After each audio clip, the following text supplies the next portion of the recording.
Transmissions. And hello, we are back from about a week or so of putting another episode with our guest, Chaz Miller. Thank you so much for coming on today, man. Yeah, thanks for having me, man. It's good to talk to you. It's been a long time. Yeah, seriously, I'm really excited to get to talk to you. So, for our listeners abroad and here, Chaz is a commercial diver, right? Well, I was the commercial diver. I actually got hurt pretty bad at the end of last year. I had about 300 pounds worth of a concrete form fall on my head, and it crushed a couple of discs in my neck, and I had to get part of my spine fused. You probably can't see it on the camera, but I got a scar right there on my neck from having surgery. Dude, how the fuck did I miss that? I did not even know that. Yeah, no, I haven't really talked about it much at all. It's just been something I've been keeping pretty private. You know, like I haven't really posted about it. The first thing that I've posted about it on social media was actually yesterday, because when I did that like before and after thing. Because in July I was in New Hampshire for a camping trip. I went camping with Derek Powers and like a bunch of my buddies from Stratford that I grew up with, that I've known forever. And it was like me, my buddy Derek Powers. Do you remember Justin Wallingford? He was a year behind us. The name sounds incredibly familiar, and I think like so, but I'm terrible in. Yeah, I'm terrible with names. Better with faces. But my buddy Paul Kitts, I went to kindergarten with him. My buddy Brian, my buddy Nick, I've known for like 20 plus years. I went camping with them, and I had been sitting around for like almost 8 months at that point. And Derek was taking pictures and stuff, and he posted some on Facebook, and I looked at him and was like, oh, fuck, bro. Like, damn. Because like I've always been, pretty, like, I've always had a job that kept me in pretty good shape. And like I was the heaviest I've ever been in my life. I was 235. And I mean, I'm 5'10", so like, that's definitely beyond where I want to be. And I looked at that picture and was like, damn. And I talked to a friend of mine about, like how to lose weight, and because my buddy is in really, really good shape. So I talked to him a little bit, and I was like, I just want to drop like a bunch of weight real fast. And he was like, it's not the healthiest way in the world to do it, but if you eat like nothing but meat and cheese for like 3 weeks, you'll drop like 25, 30 pounds. I was like, really? He was like, oh yeah. Definitely. And I did it. And I got, with just diet, I got down to like 212, I think. And then now that I've been going to the gym, I've kind of relaxed a little bit on the diet. I've added a lot more stuff in, a lot of fresh vegetables and, a little bit of carb here and there, not a whole lot, but I'm trying to keep like all whole grains and, just trying to eat healthier. And now I'm down to 203. So that's awesome, man. That's really fucking awesome. That's huge. I mean, the delay. I started dieting the last week of July, and so it's been like 2.5 months, a little bit more, almost 3 months. And I mean, going to the gym, I've noticed a huge change in like my physique too, like the way that my body looks, even just beyond like the dieting, which is nice. So, but because of my injury, like I have a lot of issues with nerve pain in my right arm and my right shoulder, and like in the right side of my neck and the side of my head. I can't imagine. Fuck. I mean, it sucks, dude. It's uncomfortable. I can't go back to my old job. Like, diving is off the table because modern dive hat weighs like most of them weigh right around 30 pounds. And putting that much weight on my head for any sustained period of time with the plate and screws I've got in my spine, they're just like, no, dude, you're not allowed to do that ever again. Again. Fuck, dude. Yeah, I'm sorry to hear that. And I mean, it is what it is. I knew the risks when I showed up to work that morning. I actually wasn't even diving when it happened. I was working as a topside welder. And they had me out working with a bunch of carpenters, and I was stripping some concrete forms, and something fell on me. I mean, I knew the risks of the job when I showed up to work that morning. So, I'm not like, oh, why did this happen to me? I'm not like Nancy Kerrigan.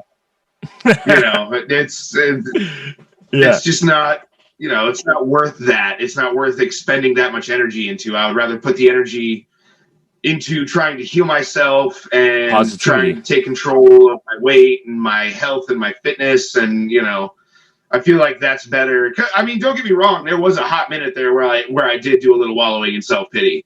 I definitely did, that it was a pretty emotional thing to find out that I needed to have my spine fused at 35 years old, especially for somebody like me. Like I've always been really active. I like to, ride bicycles, and I'm teaching my daughter how to skateboard, and, there's all these things, and like surf, teaching my daughter to surf. And like a lot of this stuff, my mobility has been limited because of over the past, like almost year, that I feel like I've been slacking in some areas, kind of as far as my parenting, because like I don't really want to get up and go outside sometimes. It's getting better though. I mean, it definitely is getting better. I completely understand. I mean, I don't understand what it's like to go through what you've gone through there.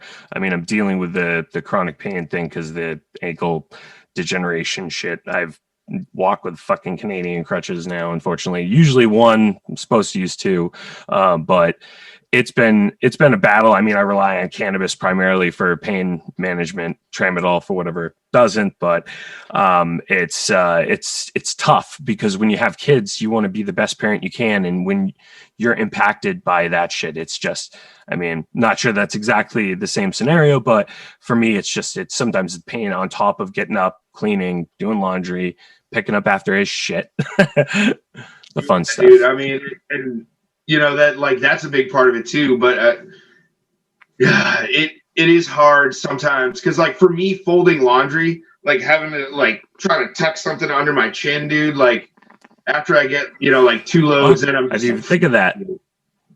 Yeah, and I mean like that's like me walking and like pain in my right arm and stuff. So I mean, for me, the biggest challenge is definitely keeping up with the laundry. It's not ideal to be dude. I have one kid, and it is tough. It's a fucking bitch. I have ADHD, so also like lists are my entire fucking life, and I'm terrible at staying on task consistently. So keeping like bullet point lists and schedules, I've had to force myself to become hyper organized, and it's still not really there, but trying. Hey, dude, as long as it's important to recognize those things about yourself. You know what I mean? And to actually take steps to, combat those things that you find to be like negative traits about yourself that you don't like or that you feel like are messing up your life. To actually like take the initiative to do something about it is way more than the vast majority of people are doing. You know what I mean? The cognitive dissonance, man, that's the problem. People just are like not accepting shit as they just don't want to deal with it, which I get it. I mean, but it's not healthy for anybody. It too. I mean, there have definitely been plenty of things in my life where I, didn't want to deal with stuff or didn't want to acknowledge certain things about myself. Like I knew it in my heart, but I didn't want to, it's hard to really admit certain things to yourself. You know what I mean? And absolutely, that's really the first step in taking control over stuff like that is identifying the problem. That's such a big thing that people don't. I feel like not enough people are willing to really work on their self-growth just because it's difficult to be that honest with yourself. You know what I mean? Self-introspect is a motherfucker. Just fucking lie to yourself all the time. There's no when you're and then everybody else it rolls over. Yeah, but I mean, like when you're the only person holding yourself accountable, and I mean that's what your conscience is your accountability. You know what I mean? Right. And so I think that not enough people are really as open to what their conscience is saying to them as they could be.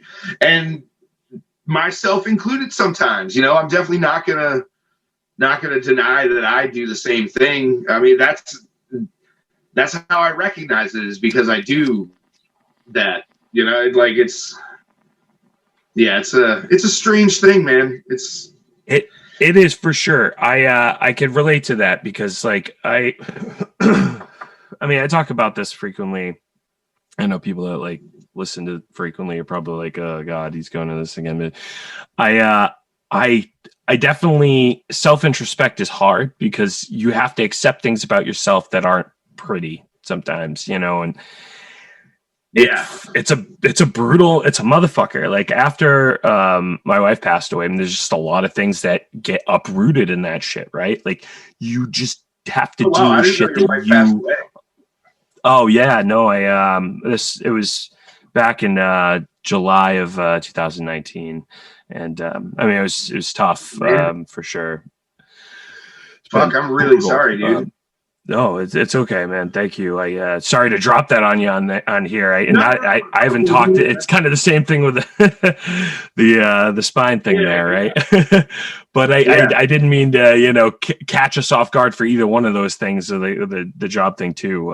But it's good. I mean, that's the best part about podcasts is discussing this stuff in the open format. I'm very open about that stuff because it's the only way for me to just help deal with it, talking about it. yeah. It's oh man, grief is a really wild thing. Grief It really will is. it'll it'll throw you for a loop, man. Few of them. For It's sure. yeah. I mean, I've never lost a spouse, but my best friend died a few years ago. It was almost like losing a sibling, pretty much. We have been best friends since we were 5. Right. You might have met him when we were kids, or even because he did go to Dover for a little while. Nate McClellan.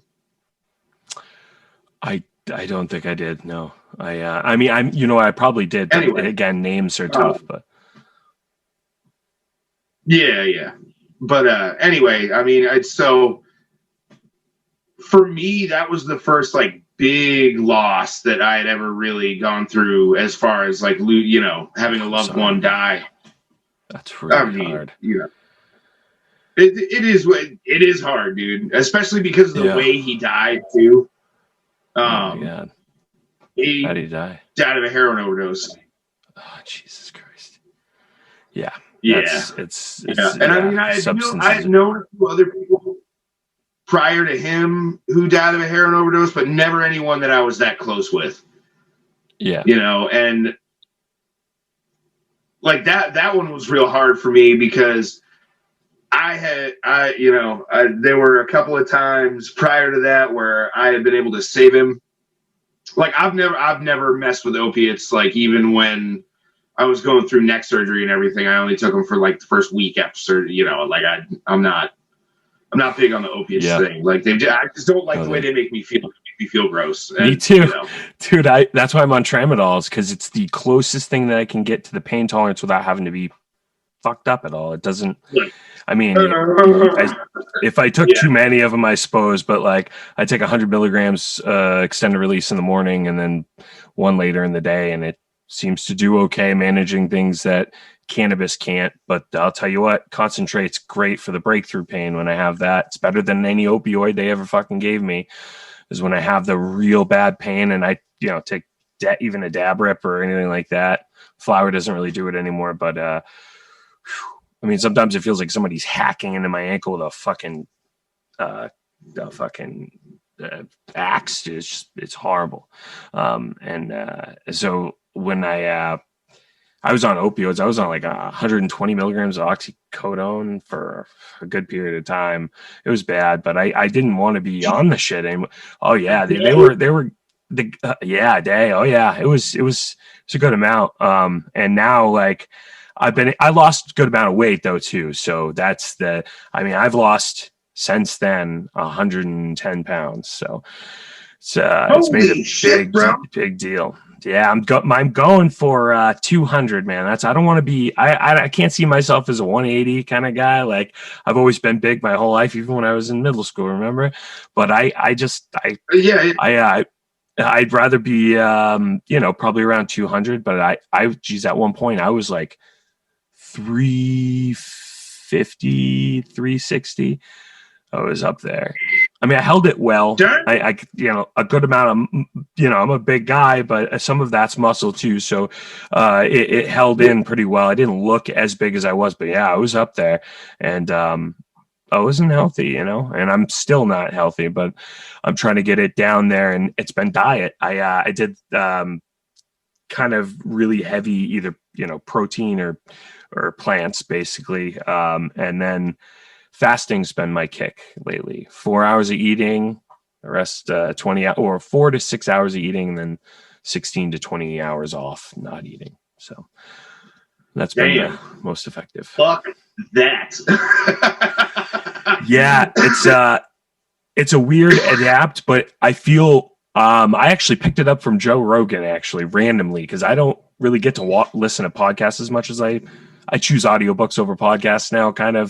That's kind of self-serving and shitty because I'm a podcast, co-host. But I definitely like audiobooks a lot.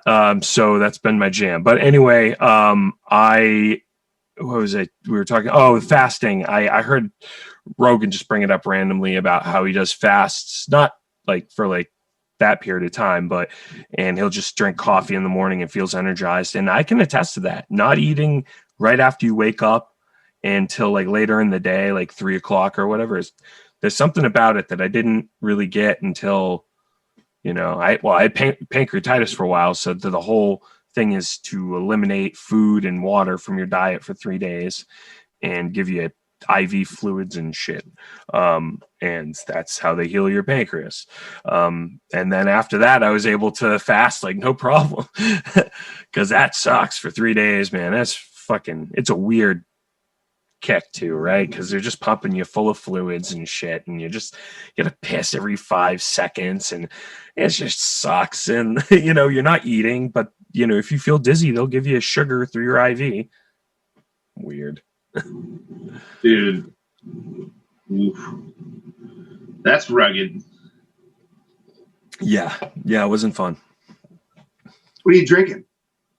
Actually, seltzer. They've been since the pancreatitis. I kind of, not that I really drank before. Like I drank beer once in a while, but now, especially because I'm trying to lose weight, the combination of that once the pancreatitis thing happened, like I guess if you do drink or whatever, it can bring it back. So I've just been trying to stay away from beer, which sucks balls, because it's like candy to me, heavy craft beer, porter, coffee porter, IPA, you name it. I love it, but it just, I've always been a heavy beer guy. Any of that shit down here, man. Well, no, that's not true. We just had a brewery open up in the town that I live in. And the guy who owns it, Thomas, actually, he makes some really, really good beer. It's called Ghost Harbor Brewing. They're in Elizabeth, North Carolina.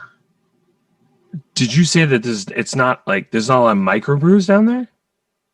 No. Not. Oh, wow. Not where I am.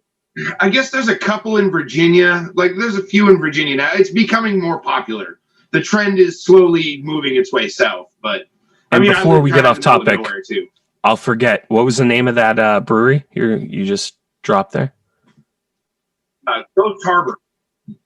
Cool. So for listeners out there, check it out. That's our volunteerism ad for that. I try to do volunteerism ads as like we're not looking for money for it, but I'm on the kick of volunteerism. I think that it's not a bad kind of thing that more and more people could do, and I think that it's kind of a nifty thing we just find a product or something that we like and tell people, hey, it's awesome, so stuff like that works out pretty well. So if you're in that area, where is it located again? Elizabeth City, North Carolina. It's kind of like down by the Outer Banks. Cool. So if you're in that area, check it out. We definitely, I mean, we've got people down in your area that listen to us, and we were kind of surprised. Some people kind of here, there, and everywhere. So anytime we hear about that, we might have somebody in that area. Check it out if there's a place that they can check out, especially smaller businesses right now, specifically. Anything we can do. Yeah. COVID. How the fuck are you dealing with that? Oh, honestly, man, I was already out of work from the neck injury, so it hasn't really affected my life much. I mean, other than, like wearing a mask while I'm out and, just that sort of shit. But, as far as like when it started, when like the quarantine first hit and, like everybody started working from home and, like going on unemployment and all that stuff. They were like, oh my God, I'm going stir crazy. I was like, motherfuckers, I've had like a 3-month head start on all of you. And I've been on a 10-pound lifting restriction the entire time. I don't want to hear you fucking complain. Yeah. Like, right. Man. Seriously. That was one thing that really got to me. I feel like I got to get through that like isolation before everything COVID hit, and I think once people calmed down a little bit and, like people started gathering a little bit more a couple of months into it, like getting together stuff, then I was like, fuck it. Who cares? Like, yeah. I understand that it is a real thing and that it is very deadly and that, anyone can be susceptible to it. And I hate the comparison of it's like the flu. Bro, that shit is not like the flu. It is, whenever I see the whole, well, you killed this many people last year, COVID's only killed this many people. And I'm like, that's almost the same number. And COVID took like 4 months to do that, not a year. You know what I mean? Like, and that was one of the deadliest years in history of the flu in the past 25 years too. So there's that. And that's also true. I feel like it's something that has gotten politicized and downplayed by sadly a certain faction. Yeah. Trump honestly, I think if you don't have to dance around it. Oh, yeah. Like really taking it seriously from the very beginning, and we didn't have like fucking Stevie Ray and fucking Billy Bob with their Facebook profile picture of a fucking pickup truck being like, man, I don't know what all these virologists is talking about. Like, holy shit. Yeah, but you got to deal with that way worse down there. Dude, I'm not going to say that everyone in the South is stupid because that's simply not true. There are plenty of people who moved down here from up north. Right. Shit. Yankee in the South. I've been here a long time. I shouldn't talk too much shit, but it's yes, hello. But having gone to school in both New Hampshire and in Tennessee in high school, so like really being able to remember like the quality and level of education that I was receiving, and I mean, again, it's not indicative of every single public school in the entire South, but okay, like as a for instance, we did Romeo and Juliet in 7th grade English, right? Mm-hmm. Yep. With Miss Illingsworth. Miss I. Yep. When I got to Tennessee, freshman year of high school, they were doing Romeo and Juliet and like fucking Animal Farm. And I was like, didn't you guys read these like 2 years ago? And they were like, what are you talking about?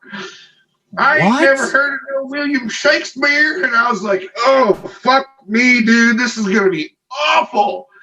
What about like pleasure reading or anything like that? Down here. Is that like a thing? What? Like just people reading, like it. Like, did you have like, like, are there people like in like at that younger, like, because I remember like I read like Heinlein when I was like in 7th grade. I read like Stephen King. I read It when I was like in 8th grade. Like, and Animal Farm and fucking 1984 and you name it, dude. By the time Ray Bradbury and shit, by the time I was in fucking 9th grade, like, so that's mind boggling to me. That blows my fucking mind. Dude, they were all too busy reading the fucking Bible. Fuck.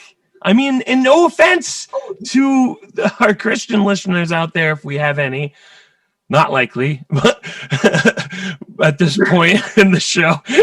I can't. What the? Sure, it's a great read, but fuck, man. It's okay. So here's the thing. Moving from Barrington, New Hampshire to Wartburg, Tennessee, which as of the last census had a population of 800. That's 2 zeros, 800. Wow. Not 8,000, 800. Holy shit. 800. Yeah, dude. Like teeny, tiny little town. Itty bitty. As tiny as it gets. Moving Fuck. from Barrington, New Hampshire to that was such a culture shock. And the biggest shock about it, honestly, was how public religion was. Because, I mean, there are plenty of people who are religious in New Hampshire. You know, they just don't talk about it all the fucking time. They're not like, oh, Jesus. Like, just eat the fucking Jesus.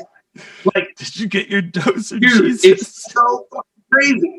Just jamming it down your throat all the fucking time. Oh, fuck. It's so wild, man. Like, okay, so there were tons of kids at my high school who would carry their Bible everywhere that they went all the time. Like, it was just in their hand always. That's fucking like what the fuck is going on around here? So those kids weren't, having premarital sex at all. Fucking nope. They were just butt sex. Have you not heard of cool, but like, yeah, I heard about it recently. Like this is like in the last 10 years. Like that shit that they're like finding out in fucking 8th grade, 9th grade. Fucking that shit happens in oppressed young families. Like they have sex younger because shit's super not talked about and fucking weird shit happens. That and they like do math and shit. It's real weird, man. Like the Bible thumper kids weren't so much the meth head kids, but like all of the meth head kids were like, hell yeah, I've been saved by Jesus. I'm like, really? Okay. It would make sense, of course, that those fucking would align, Oh, yeah.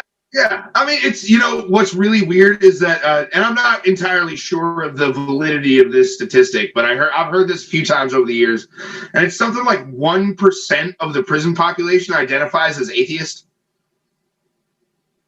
Wow. So, like, holy. Yeah, we're the terrible fucking people. Holy shit, dude. I didn't know that. That's a new metric that's going to stick in my head for sure. I mean, I would definitely check the accuracy of that before you go telling it to a bunch of people. I will. You piqued my interest, and now I'm sure I'll end up in some sort of weird research spiral about something in fucking private prisons or something. I love the fucking internet. Oh, yeah. Yeah, it's so funny how people used to think that the reason for stupidity was lack of access to information. That's definitely not the fucking problem. That's not it. Nope. I think it's a lack of... honestly, I think it's willful ignorance. Yeah. And... absolutely. Kind of back to that whole like culture shock thing. When I was first living there, I think it was like the first week I was in high school there, so it was still freshman year of high school, And I was sitting there in class, and this kid who was like a couple of seats behind me was like, "Hey, man, hey, you're from up there in Yankee Land, ain't you?" I shit you not. The kid said to me, "Yankee Land." Oh, I I was believe it. like, I lived in I was like, Florida for "Man, 4 I'm from New months. Hampshire."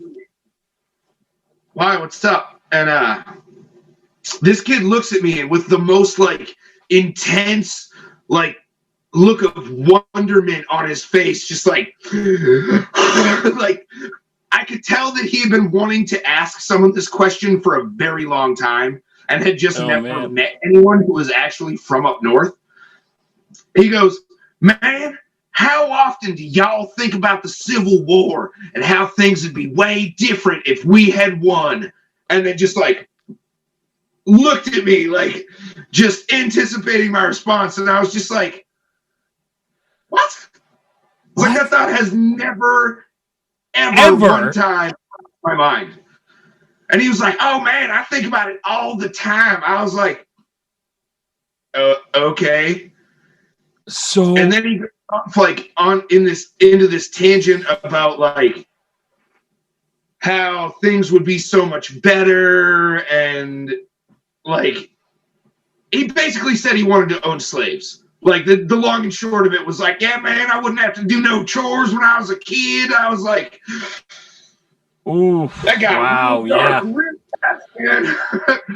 Yeah. You brought up owning people like you were real comfortable with it way too early on into this fucking conversation. And this was at 15 years old. I was thinking this to myself. I was like, holy fuck, dude. Yeah. Because I mean, I grew up in like the whitest place on fucking earth. There's probably I live there right now. Normal. It's fucking ridiculous. Yeah, dude, I'm in Emerald Acres, man. A fucking trailer in Emerald Acres in Barrington. So fucking absolutely. And you'd be blown away by how much everyone here are just full blown Trump supporters, you know. But back dude, to the South thing real quick. I fucking lived in Florida for like four minutes, dude, right?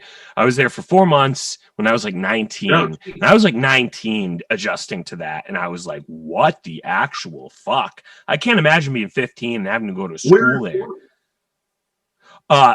New Smyrna, Edgewater. Yeah. Yeah, I get to experience what Titusville was all about. What's that? Titusville. Is that like Gulf side? No, 20 minutes south of Daytona, and then it's oh. Yeah. Sorry. Oh yeah. He mentions Daytona to me, I always laugh because I had a really funny thing happen to me there.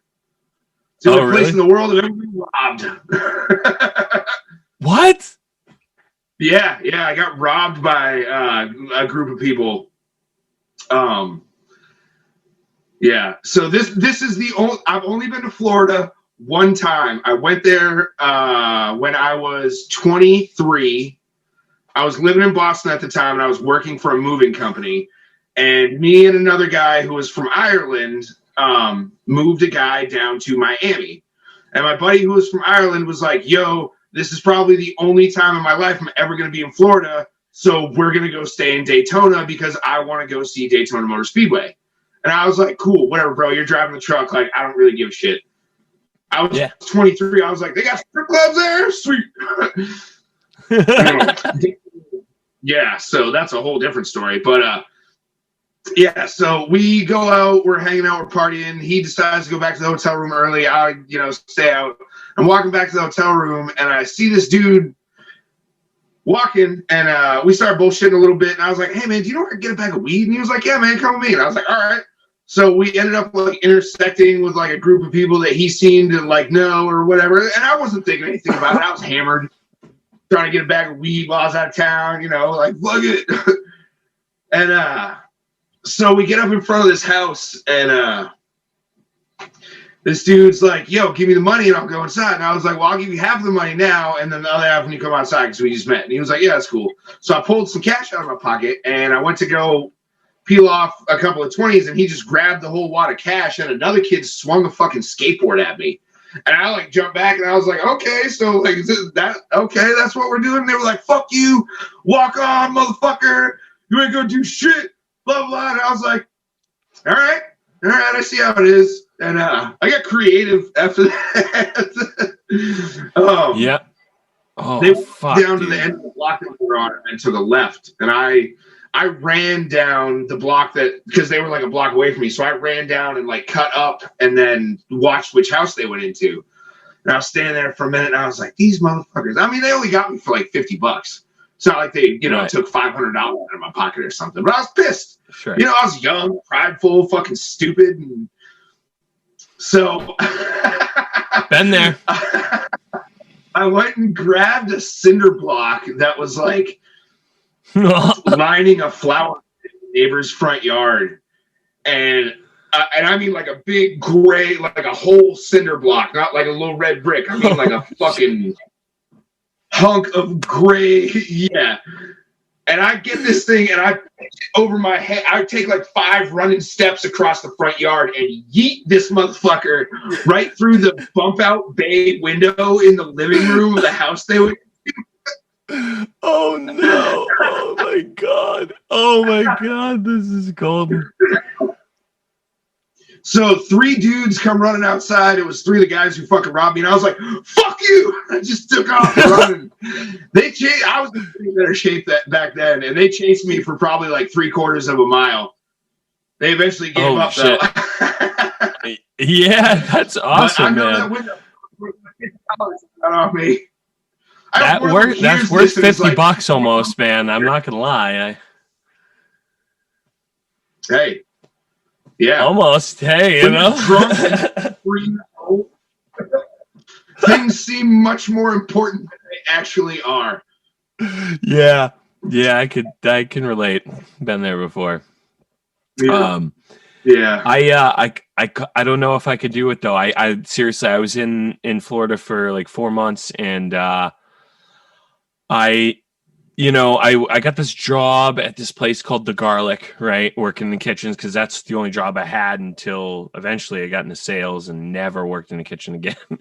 But I was at this place called The Garlic and I worked there and I just saw like just some stuff that like some inherent like racism that it was just like right out of the gate. Well, that wasn't just Florida. Yeah, right. No, exactly. But I just wasn't. I don't know. I guess I was just naive, to it. I just assumed that it's just not how it was, And I went down there and there's just some like stuff like right in the job that I worked, but even some shit that was like non-nuanced. Like this guy like grilled me and like said some expletive shit that I'm not going to obviously repeat here to me because I held the door open at a fucking Tedeschi or whatever the fuck it was, or no, a Valero, because they don't have those up here. That's what it was, a Valero, for a black woman. Like I'm just because you just somebody's coming out, you hold the door open for whoever's behind you. You don't think about it, right? And this guy just like. He said something nasty to me, and I'm just like, what the fuck? Excuse the fuck out of me, And I was with my dad, and, my dad's like, he's lived in Florida his entire life. Like, he was Cuban. Like, he's just like, yeah, you're not going to, Like, I never knew. No, you're not going to, because I was like, I was going to say something, He's like, no. He's like, you see that guy? There's 100 of him, just leave it alone. You don't fuck with those guys around here. We're not the majority. Yes, exactly. And I guess I didn't really realize that at first. But that was that. And then one day I woke up and there was a big ass fucking spider, brown recluse, I think it was, or whatever, in my pant leg when I was about to put my pants on. And I'm just like, oh, fuck that shit. And then I promptly took a plane back to Portsmouth, and that was when they were doing flights out of Portsmouth. Dude, I'll tell you what, man. I've been real outdoorsy my whole life. I've always been big into like hiking and hunting, camping and fishing and all that stuff. And it is a totally different world in the outdoors down here because there is so much shit that will fuck you up or kill you. Right. And I don't mean bears and stuff. Like, we have that up there. But, like, down here, I think in the county that I live in, there's, like, 3 different kinds of snakes that will fucking kill you. And, like, at least 2 different kinds of spiders that will, like, fuck you all the way up. Yeah. Yeah. It is. Is one of them brown recluse? Yeah, we have brown recluse here, and we have black widows. Black widow. Yeah, and then we have wolf spiders. Their bite will fuck you up pretty bad. It'll leave a nasty, like, crater. Yeah, we've got wolf spiders here. Big old fucking wolf spiders. Yeah.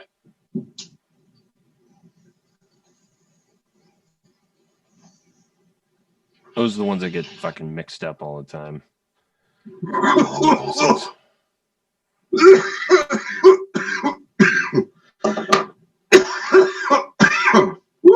My concentrate's been my jam lately, man. These fucking live resin cartridges. So let's talk about cannabis. I've got to know, because Florida is ridiculous. How is it down where you're at? Where are you right now? You're in Tennessee right now? I'm in North Carolina. That's what I thought, North Carolina. Because that's what I assumed. And then you were talking about living in the South initially. So you went to school in Tennessee, though. Yeah. I went to school in, like, really rural Tennessee. Fuck. I actually also went to school in Virginia Beach, too, for high school. That was interesting because it was a really different perspective on a lot of things, being in a more metropolitan southern area. Yeah. Not to say that Virginia Beach is huge or anything, but, it's a much bigger place than Barrington or Dover or, anywhere else I'd ever lived prior to that. So yeah, that was definitely a different kind of culture shock. Not only was it the South, I had never really lived anywhere as not like just the complete majority as far as race goes. You know what I mean?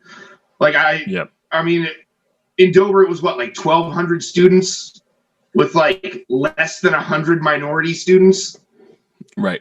I mean, there were more fucking redheads than there were black kids.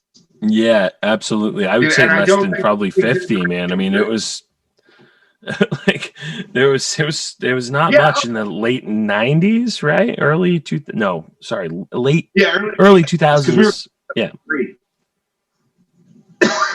But yeah, dude, I mean, right. And then when I moved to Tennessee, I lived in like the mountains. Like, yeah, it was just all. It was like, okay, if you lived in like Conway, New Hampshire, if it wasn't like super yuppie. Yep. Fuck all that. Because then that just means fucking lots of backwoods fucking fucked up areas, Oh yeah. Meth labs, woods, and pot farms everywhere. And yeah, dude. It was wild. It was when I was in high school in Tennessee, I could go up to this dude's house on the mountain, and he would sell beers for $1 a piece. Pint of moonshine was $8, and a quart was $15. And you get a gallon for fucking like $35 of moonshine. I mean, like real straight out of the mountains, fucking white lightning, like 145 proof. Holy fucking shit. Moonshine. This dude was selling it to high school kids. He was also selling us like weed and Xanax and Vicodin. Just like, oh yeah, totally. No, this dude was like in his mid-50s. He was like friends with my aunt and shit. That is hilarious. Dude, it was wild. Yeah, that's fucking crazy. That's hilarious, though. Cool. I mean, I've heard... All right, so my dad lived in North Carolina for a while, and he said that, like, man, it's like they at the time, this was probably a little bit back there, but maybe 2 or 3 years even. He said cannabis not something they really are cool about down there. No, not at all. They recently, it's not even decriminalized here. What the fuck, man? Yeah, man. They just decriminalized it in Virginia last year. And I live really close to the Virginia border. Like Virginia Beach, Norfolk, like Hampton, Chesapeake, like that area is only like 45 minutes to an hour from my house. Oh, okay. Gotcha. So like I normally work up there. Medicinal was my question.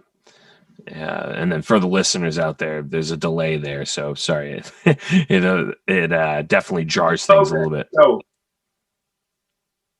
medicinal in North Carolina. Yep. Is that what you were? Okay. Yeah. Does that exist or Virginia? I'm not too sure about Virginia, honestly, but I know that here you can be prescribed cannabis, but the only way you're allowed to use it is with oils, and there's no dispensaries here. How the fuck do you? Dispensaries are illegal. You can't grow it. Like it's just, yeah. So what? Yeah, that's bullshit, right? That sucks. Yeah, it's bullshit.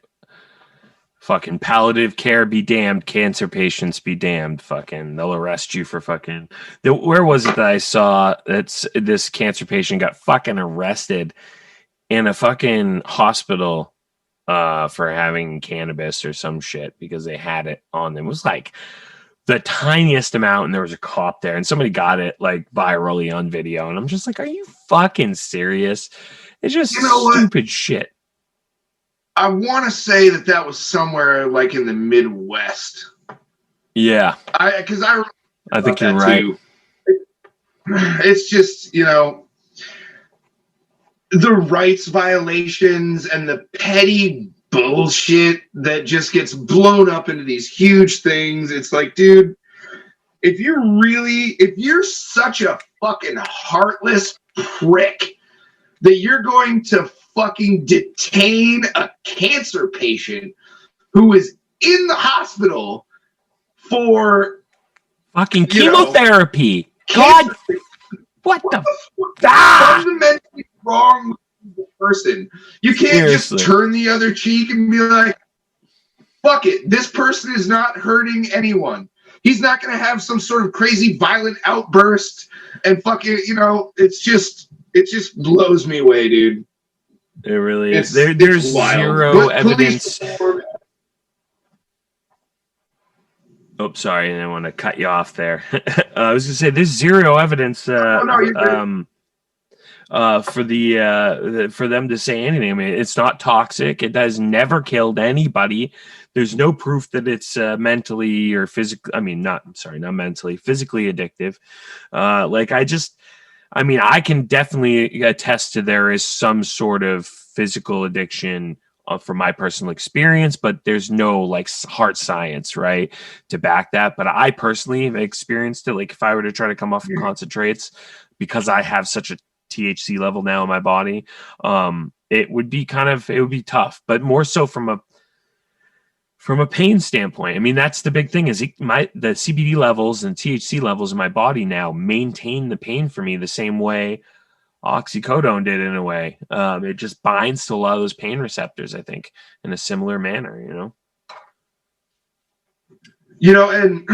I think you're right, but I think what they really mean by like physical addiction is like actual like withdrawal symptoms. You know what I mean? Like physical withdrawal, like vomiting, fever, nausea, diarrhea, like that sort of stuff. Right. I think that's what I thought. Yeah. And there's no evidence for that ever. Because I just stopped recently. And I'm on like the highest. Yeah.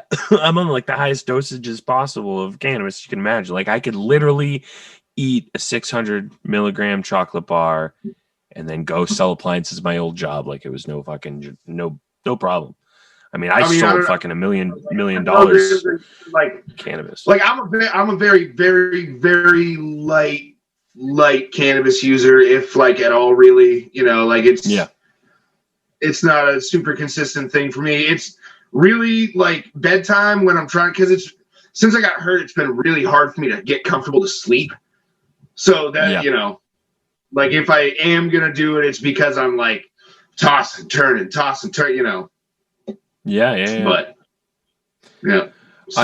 I definitely think that there's so many benefits for so many people. Like I think that like for me, I mean, just the fact that I don't have to take a medication that I fucking hate taking, it's physically addictive.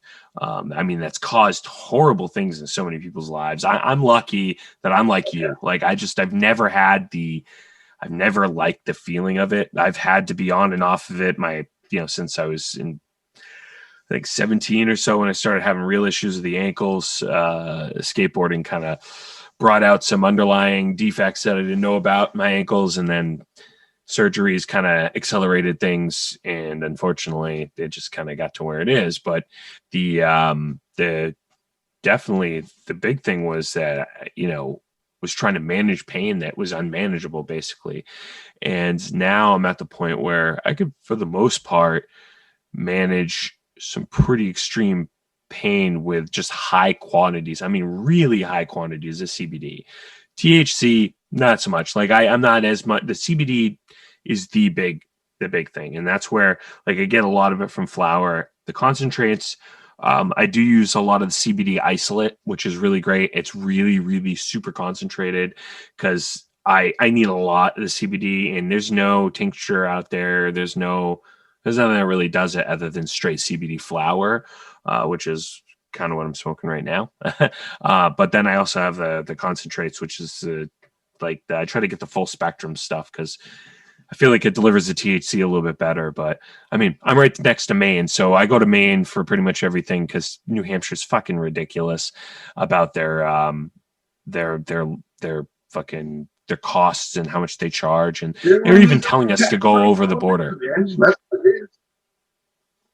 What's that? They just don't want to lose the tax money from the alcohol sales. That's exactly that's what they're worried about. That it's not going to offset. But I mean, I guess once you figure in the amount of money they bring in on simple possession charges and all that stuff, and it's. You're right. It won't offset. It won't, because then people are eventually going to demand that they can grow it themselves, and New Hampshire is going to want to do that. But they're going to be like, well, you're the live free or die state, and we're a island of prohibition in a sea of slowly changing legalization and whatnot. I mean, we're surrounded by states that are completely legal, like fully legal, recreationally legal, and Canada. Yeah, and New Hampshire's supposed to be live free or die, right? Yeah, we're supposed to be the libertarian state of shining example of libertarianism. I am a registered libertarian in this state, and I'm fucking disappointed in fucking New Hampshire completely in that regard, especially Sununu, right? Because Chris Sununu, I actually don't mind him as a governor. I voted for him in the last election, and he's a Republican, but I like him, and I'm not down with the anti-gun thing that they were pushing. I think that's stupid. And I'm glad that they've changed a few things on that. At the same time, I'm not really for Chris Sununu's stance on guns too, because he's all like willy-nilly, and I do think that there should be some logical, reasonable kind of middle ground there, because I think we got to talk about it. We've got to meet in the middle a little bit. Yeah, and that's kind of where I'm at with it too. But honestly, I think that if I can pass the background check and I've got the cash to buy one, I should be able to have anything that the military does. Like, that's my stance on guns. I don't think there should be any fucking limits on tanks or rate of fire or barrel length or any fucking thing. If I've got the money to buy one, fucking absolutely, pass a simple background check, fucking A right. Mm-hmm. Run it. I do agree, but you should have to. You agree that you should have to pass a background check, though, right? Yeah. Oh, I mean, dude, totally. Yeah. But that's where I'm at too, right? I should be able to have my 100 round magazines, whatever. Yeah, I don't think that there's any reason that somebody can't have high round capacities when our government has high round capacities, when they have SWAT teams, when they have all these different things. I'm not looking to take on anybody, right? I'm crippled. Like I'm not looking to do anything amazing here, right? I just want to protect my family the best way I can. And I don't feel like they've really taken that into consideration at all with the gun legislation. They've really catered specifically to either gun legislation for the big money gun lobbyists, and they've catered to canceling guns completely and those two factions, but they're not really worried about guys like me and you or people trying to defend their families, right? They don't really even factor us in, and we get lost in the shuffle. I mean, really, the best thing you can defend your family with, like for home defense, is going to be a shotgun. Some triple-aught buck. Agreed. You know, something that holds about 5 rounds, pistol grips. You're good to go. If somebody breaks the house, you got 5 rounds of triple-aught buck to pump off, dude. You're gonna make Swiss cheese in your fucking living room. yeah, exactly. Yeah. You know, like that. But that's it too. I mean, that's the danger of, you know, on the flip side of that coin, it's not about that. It's not about what's best. It's what you want to fucking use. You know, if some dude were to break into my house and I came jumping down the staircase naked with a warhammer, that's my choice. You know. So it's pretty fucking effective and terrifying. I'm not gonna lie. I mean, they're gonna strike fear in the heart of whoever fucking gets here. Like, that's totally important. For sure. Yeah, some naked guy screaming with a big sharp hammer, like. Oh. So funny story. When Kayla and I first got together, I was in Rochester, right? And I was living in this shithole apartment that I rented for like $500 for my friend's dad. Is there any other kind of apartment in Rochester? Absolutely not. No, just kidding. The outside outskirts, fucking definitely for sure, right? We've got so many people listening in Rochester, and I feel so bad saying that. But I used to live on Lafayette Street, so I feel like I've earned the ability to say I fucking. Yeah, after Dover, I spent my formative years from that point on Lafayette Street until I was an adult, and it took my cookie dough ass and fucking taught me how to fight and how to get hit in the head with a brick, how to all kinds of fun shit that, you know, just sucked. Anyway, I went on a tangent there. What were we talking about?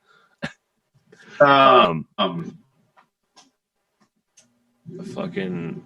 I don't know. Oh, you know what? Yeah, we lost it. This happens. That's why we call this abstract transmissions. So it's bingo right there. Name, titular name. Booyah.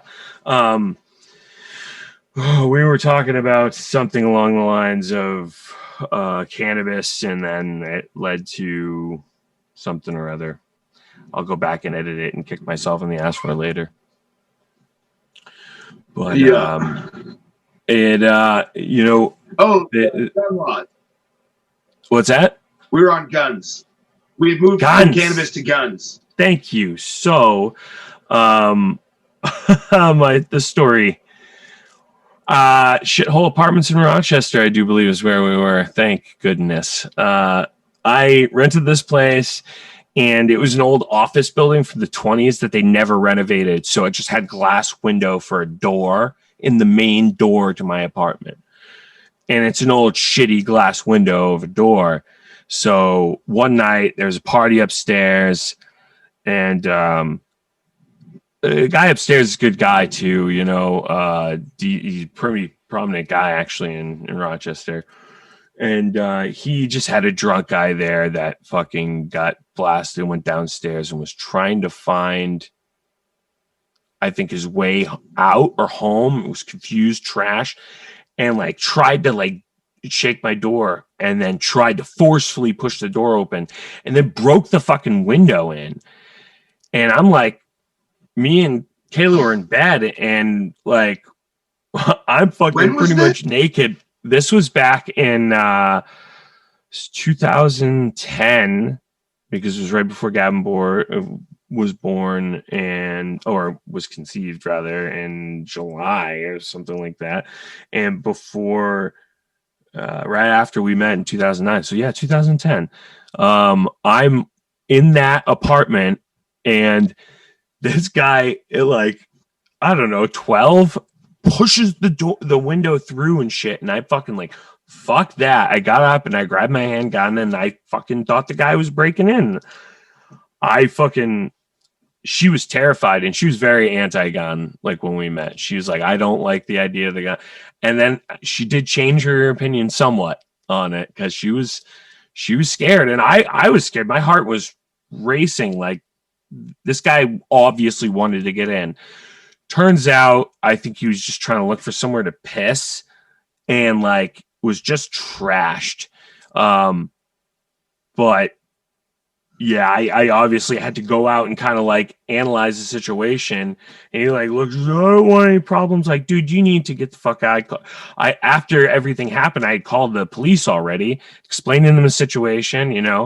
They told me to stay kind of put, be safe, obviously put the firearm in a safe spot. I went through the kind of bullet point normal things to bring up to the officers when you're on the phone saying, hey, I have a firearm. I thought the guy was breaking in, so on and so forth.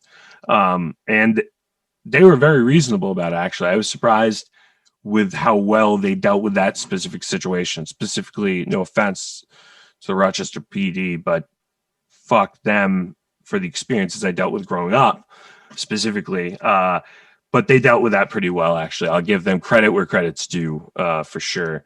In this case, they kind of like were reasonable, logical, and they were there as quick as they could be and handled it pretty well because the guy was trashed and he was way not at all right for breaking and entering into my apartment.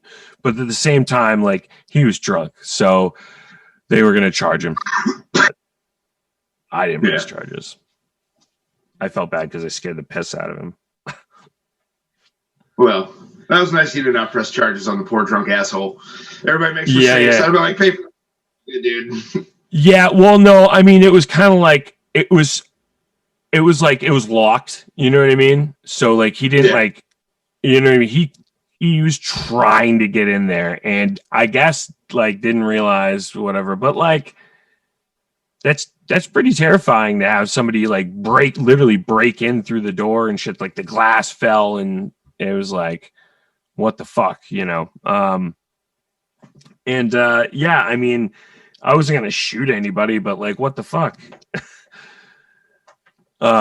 It's kind of your first assumption that somebody's breaking into your house, and this was, I think, shortly after a laptop was stolen out of there, so it was like, it was fucked. Yeah, Rochester. So I moved right out of there right after that happened. Yeah, man. Because fuck that. Rochester it's Rochester. It's Rochester. The first week after I moved out of Barrington, we moved to Rochester, and a guy got killed in the fucking street. Like a week after we fucking moved there. Sounds about right. And then 2 weeks later, this kid, Bobby, I think, got beat seriously with fucking clubs and shit. Like, got gang beat, almost killed. And it was just like, what the fuck? Where did we just move to? Like, I didn't even know a place like this in New Hampshire existed. I've sheltered. Yep. Yeah. Dude, Barrington is quite the picturesque little New England town, Yeah, for sure, dude. I mean, it really is. I mean, when you really think about it, with like K-lifts and the, skating pond in front of the Christmas Dove, all of it. Hockey goal. Absolutely. Everybody would go skate in the winter. Like, I mean, it really is that like postcard New Hampshire town. It fucking is 100%. Without a doubt. And I mean, right down to like, remember over near where we lived on Bear River Road and Longshore's Drive there's even that fucking place with the waterfall and it, like running under the house and shit. That like, yeah, with the fucking what's the water wheel there? Yeah, I know exactly what you're talking about. Yeah, Stonehouse Pond. Exactly. I mean, the totally general store, like cliche New England one or some shit. Like, yeah. Yep. Yeah. So just a couple towns over, complete trash. right there. Yeah, that's right. It's literally one town. Well, I would say a couple towns because of Gonic, but I mean, you know, well, yeah, sounds like a yes. sexually And transmitted Gonic's fucking infection. Rochester Light. Yeah, Gonic is Rochester Light. That's all that is. Yeah, dude. Yeah, definitely. For sure. They're seceded township now, though. I don't know how long it's been, but they're seceded township now. Dude, I work for Rochester too, goddamn. Yeah. Get me the fuck out of there. Yeah. Yep. And I mean, they did the thing that Barrington did, and they're like, you know, they want better schools, so they go out to, you know, they what's it called? Outsource it to local schools, and they choose Oyster River, or, you know, I'm pretty sure now too. Okay, I got you. Yeah, Lee, I that's think, probably for the elementary. Good. Yeah, I mean, that's probably good. Definitely, good choice on them. Yeah, good for you, Gonic. Good for you. That's exactly right. Aliens. Yep. Dude, aliens. Seriously, we can't get through an episode of Abstract Transmissions without talking about UFOs. So maybe not aliens, but UFOs. I have believed in aliens since I was a little kid. Always. I just have like, from a very young age, I thought it was very arrogant of humans to think that we were the only thing in the entire vastness of all the universe. Because I've always been really fascinated with space. Because that's another thing about growing up in Barrington, especially when we were kids, there was no fucking light pollution out there. Like, I know. None. You could see the edge of the Milky Way galaxy with the naked eye. Yep. Anytime there was a new moon. I mean, it was just stunning to grow up out there looking at the night sky. Can't do it now. No, everything's too built up now. But back when we were kids, man, like I feel like that was something that kind of taught me to ponder like the size of space. You know what I mean? Absolutely. And when I actually delved into that a little bit as a kid and read a little bit about like distances and stuff, and it was like, you know, numbers to like whatever power, and they're like, what is it, like 800 Earths will fit into Jupiter, and that's in our solar system, and there are like billions and billions of other solar systems just in our one galaxy, and there are I was like, holy fuck, bro! Like, absolutely. I'm contemplating what the vastness of space really means for a really long time. Like I said, you know, like since I was a little kid, and when I was probably like 7 or 8, maybe, I came to the very concrete conclusion that we are not the only intelligent life in the universe, and chances are there's a lot of shit that's a lot smarter than us. You know, as soon as like the X-Files, I was like, oh fuck yeah, this is my jam. I was like, I'm with you. I kind of feel like I struggled a little bit because I've had a weird kind of kick with like belief since I was younger, and the X-Files is my jam, right? I loved watching that show, and I related very much to the I want to believe kind of thing. But I haven't really believed anything concretely, I think, until just recently. I think there's a big part of my life where I... What's that? What flipped the switch? Well, definitely the UFO thing on, you know, just... not so much CNN or anything like that, but the fact that they disclosed a lot of that stuff, I think, was part of it, but not even so much that. Like, I think it kind of slowly, incrementally happened. But I think it kind of goes back a little bit, right? When I was younger, I had kind of an issue with religion because it was crammed down my throat big time. And it was off and on kind of introduced in my life. And then it's like, you find out, you know, Santa doesn't exist at a young age. So does God really exist? Do aliens really exist? That whole like kind of weird trip thing. I believe more in aliens than I believed in anything else because of the same thing as you. But as I get older and I understand like the Drake equation and that whole thing, that the likelihood of an existing civilization at the same time being within communication reach or whatever it is was really low, I became less and less convinced that we were surrounded or we could be reached out to. Or it's more likely that that we would kill ourselves out before we ever were able to make contact with another civilization or whatever. And I kind of think I stuck with that for a while just because there's no solid evidence other than accounts and stuff. But now there really is, right? I mean, we are pretty much 100% sure that there's crafts from another understanding. Like they're definitely not from this planet, or they're not from any country.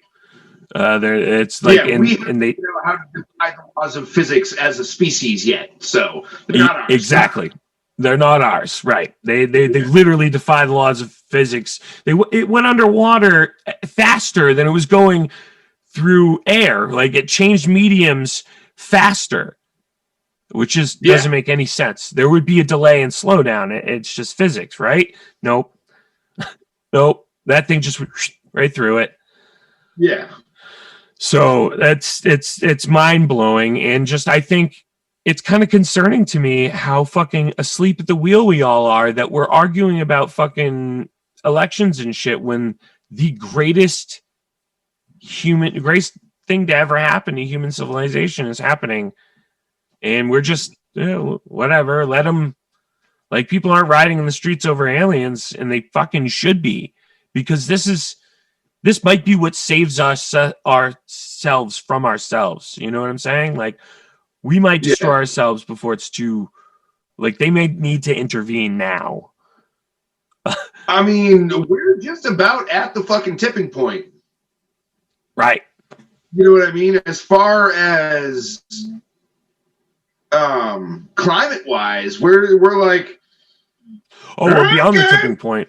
I'm a few years behind on fixing this. Like, and I mean, with all of the fucking Amazon we just lost last year. Not that, and then fucking Australia, and then it just keeps going. Like, fuck. Well, I mean, it's because it's so hot. But honestly, there's been speculation that those Brazilian fires were started on purpose. Oh, they were started on purpose. I saw the thing that they just released recently saying that it definitely happened, and they're not even being they're being shameless about it. They're like, yeah, we did it. We cleared the land to help our economy because we need to make more places for fucking wildlife. But yeah, they're trampling lands and shit down there for agro industry. Yeah, I couldn't believe it. Like, they got shameless. Like, fuck them. Fuck the rainforest. Yeah. Wow. Yeah. Dude. But I mean, back to the aliens thing. For me, like I said, I've always believed. Because, I mean, for me, religion was never really a thing when I was a kid. Like, my parents didn't take me to church. I remember going a few times with my grandparents when I was real little, like 5, 6 years old. And I remember being in Sunday school and being like, oh, this is a fairy tale. Like, that's what I remember thinking in my head, like the Jonah and the whale story. I was like, this is like Little Red Riding Hood or the Three Bears, like whatever. Like, that was how I understood it. To me, it wasn't like, like, right. I was just like, cool. So somebody made up this story about a guy who survives in a whale for 3 days or whatever it is. And, like Moses in the burning bush. I was like, there was probably just somebody behind that bush talking to him. Like, There's probably a lot of LSD involved.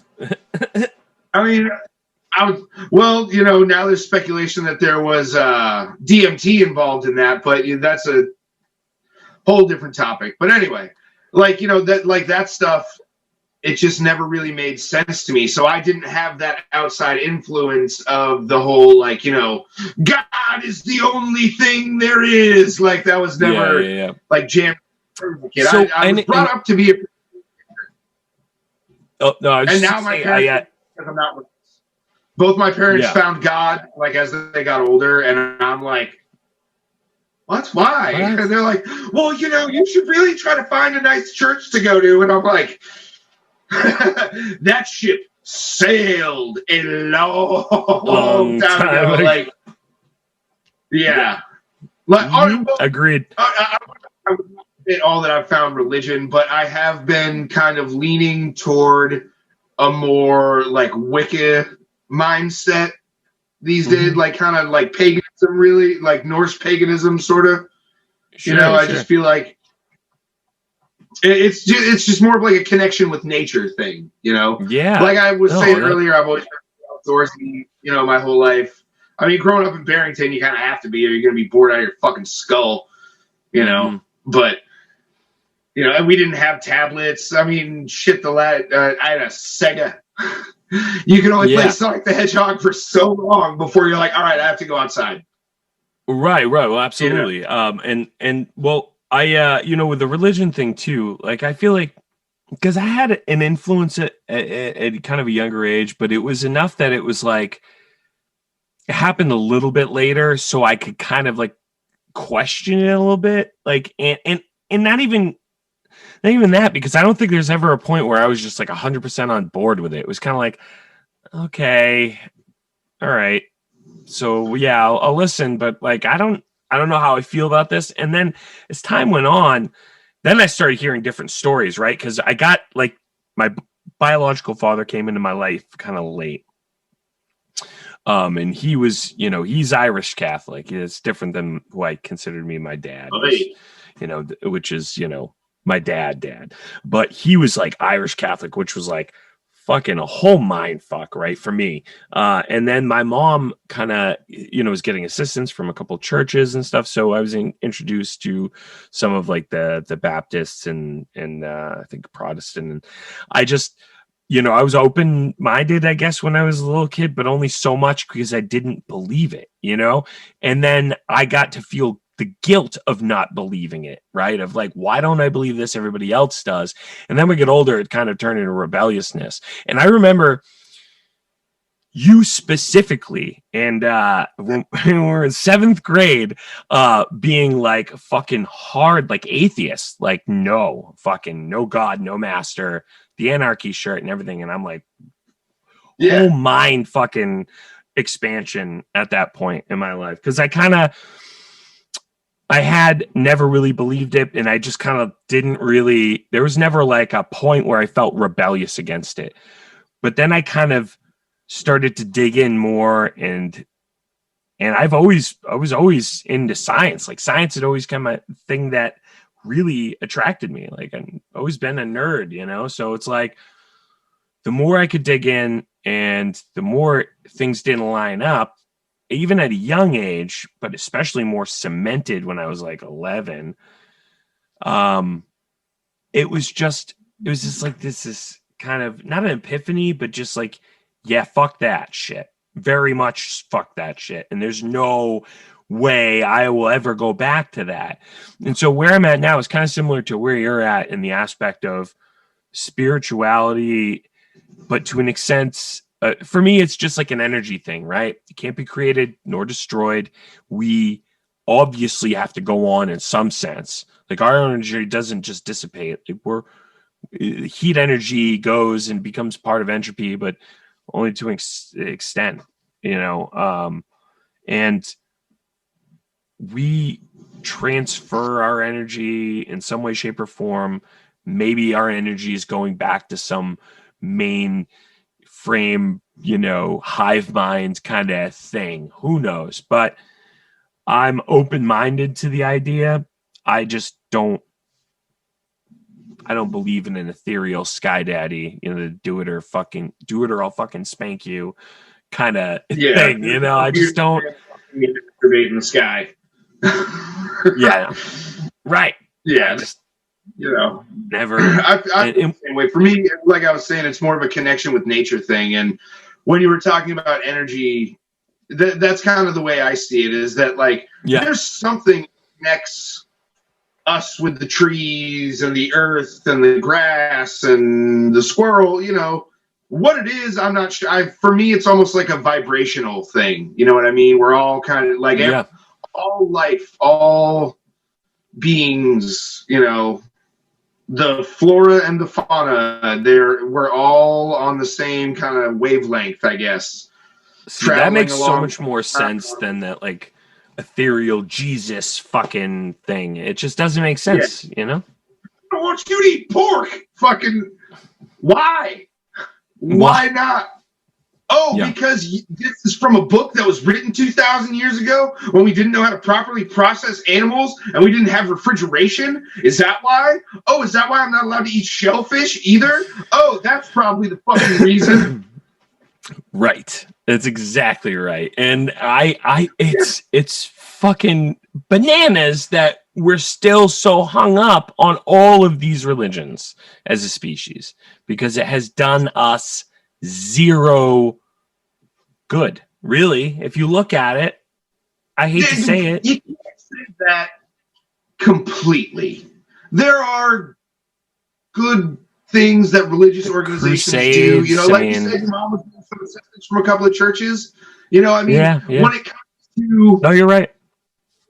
Micro effect of what churches do, I think that they can be good when it's serving the community directly around them. But like a giant fucking entity like the Catholic Church, fuck that.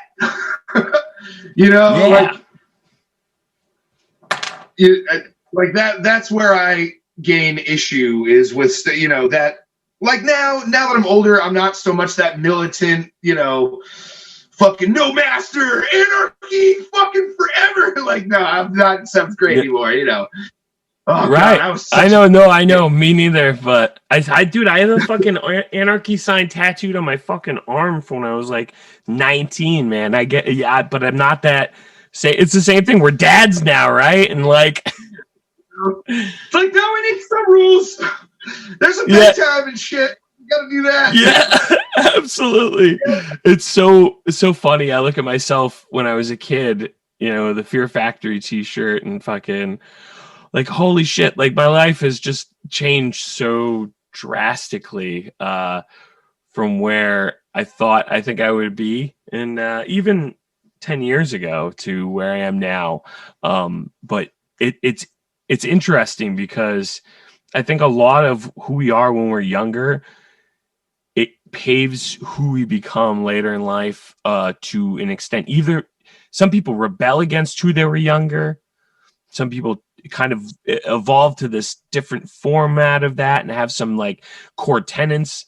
I think, but there's always some sort of structure of who you were as a kid that transfers. At least for me, personally. Because I definitely do still have some of those wild tendencies I did as a young lad. They don't rear their ugly head quite as often, but I mean, very relatable. If you're still acting the same at 35 as you were at 25, chances are you're probably a fucking asshole. So, absolutely. I mean, you have to grow as a person. That kind of comes back around to what we sort of started talking about. Oh man. Whew. Yeah, I'm feeling that too. I know we're getting old, man. I can't believe it. We're like, we're both of us almost 36. Yeah. What I mean? See, that's something you can't do up here, right? Oh yeah. What's the bar close up there? Like 12:45 or 1:45 or something like that. It's 12:45. 12:45 is when the bar closes, and then like a lot of times they'll stay open a little bit longer, let people finish up or whatever. That's what it is. Unless they've changed it, because I haven't been to a bar for a while. And whenever I am at a bar, it's usually because I'm playing music. So, phone. I think I lost you there.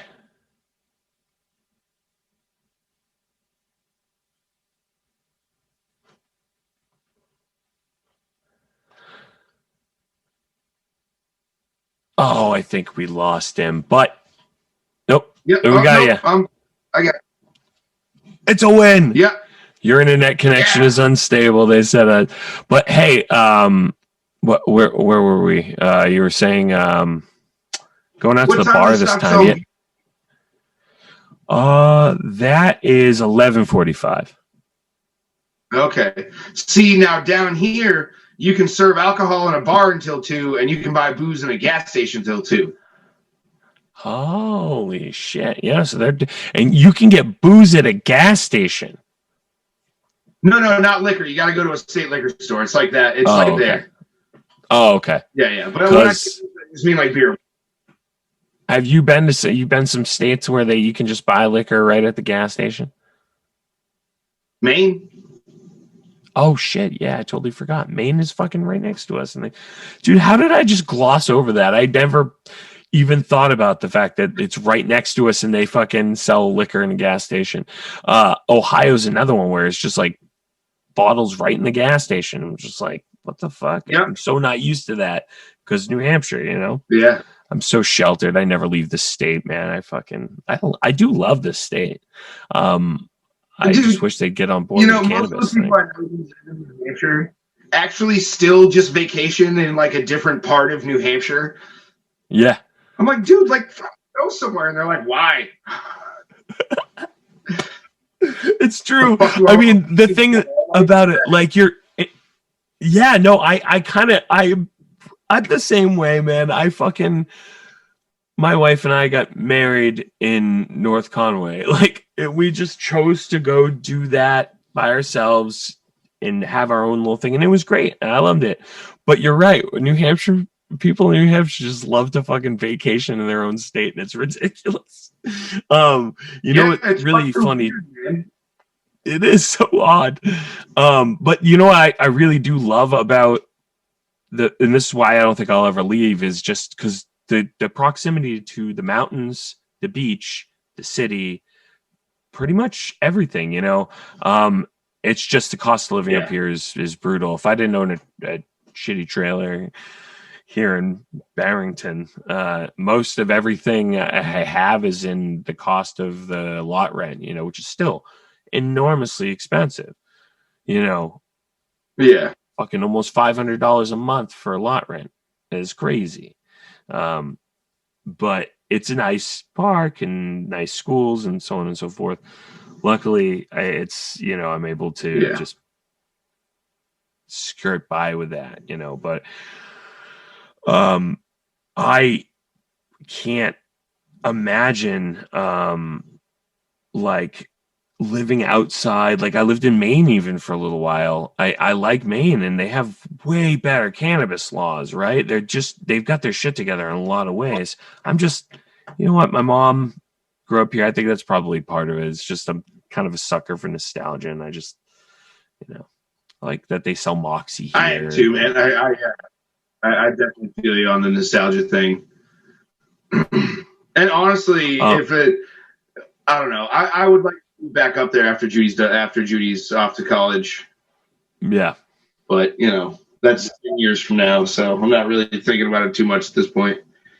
Well, when you come up for vacation again or something, we'll have to get together. Seriously. Yep. Yeah, for sure, man. Yeah. I'll be back up there. That camping trip that I went on, we're trying to make that like a yearly thing, so that's awesome. I'll be up there in July for sure. Yeah. That'll be great. Should be a good I really appreciate you coming on the show and stuff tonight. It's been a good time talking to you. And I as soon as you have some time to do it again, we should definitely do this again. It's great to have your perspective on things, especially because like we were talking about earlier, man, there's so much of like an echo chamber. People just want to like hear their own thoughts kind of shifted back and forth. And we didn't get deep into politics right now, but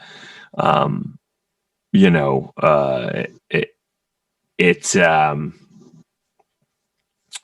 good to have that back and forth, Yeah, oh, for sure.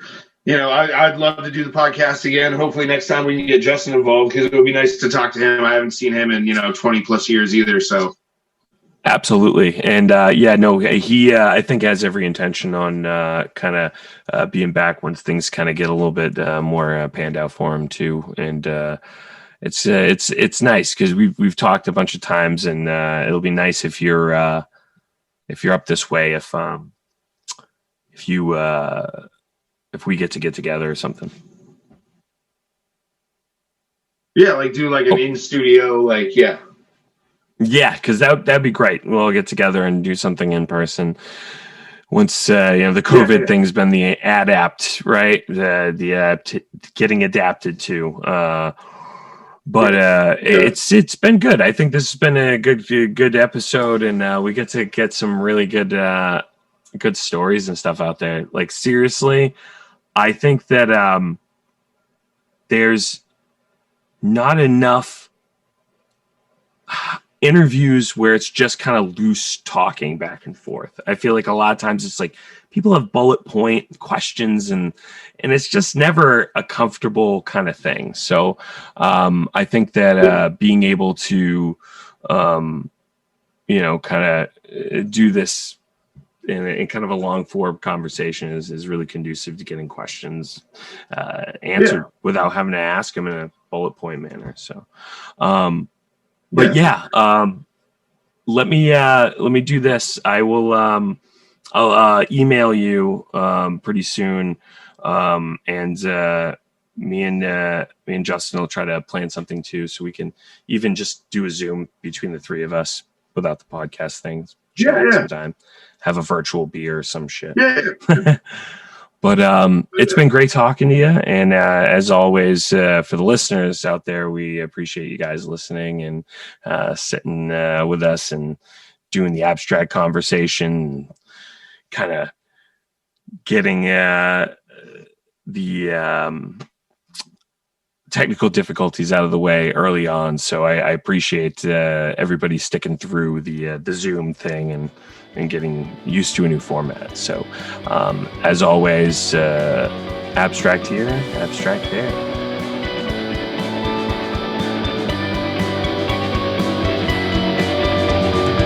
Abstract Transmissions.